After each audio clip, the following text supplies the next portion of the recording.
And I can tell you that there's still more work to do, and we're going to do it. And I want to close these opening remarks with one other fake news, and that is that Israel somehow dragged the U.S. into a conflict with Iran.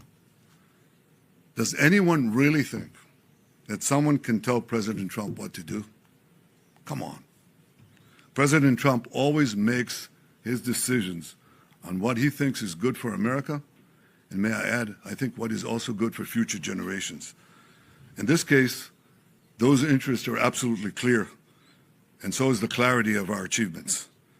Together in close coordination with President Trump, close coordination between America and Israel, our militaries, our intelligence services, we're achieving goals in lightning speed.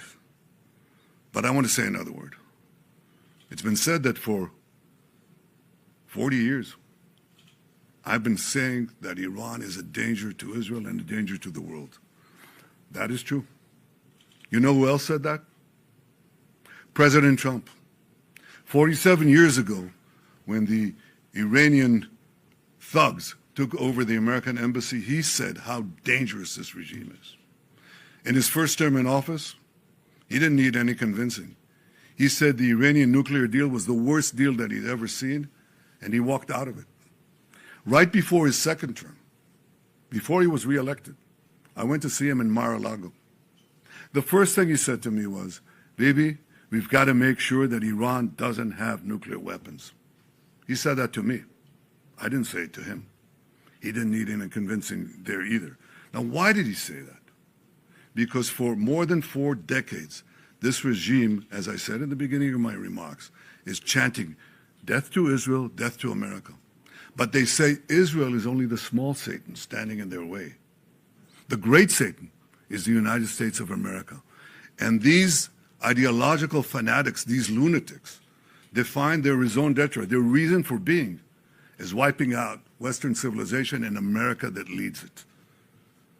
They have claimed the lives, they've maimed and wounded thousands of Americans in Iraq and Afghanistan. They killed the American Marines in Beirut. They bombed your embassies. They tried to assassinate the American president, Donald Trump, not once, but twice. Now they blackmail for oil. Just imagine what they would do, what they're capable of doing, if these lunatics had nuclear weapons and the means to deliver them to every American city and every European city and everywhere around the globe. This is a danger for the entire world. It's certainly a danger for Israel. It's certainly a danger for America. We see eye to eye on that. President Trump and I, Israel and America. But I think if people are honest, if leaders are honest, they would understand that we're not only fighting our fight, we're fighting their fight. I speak to dozens of world leaders. Dozens. They all know that. And privately, they all say that. They say that privately, but I say it publicly. The world owes a debt of deep indebtedness to President Trump for leading this effort to safeguard our future.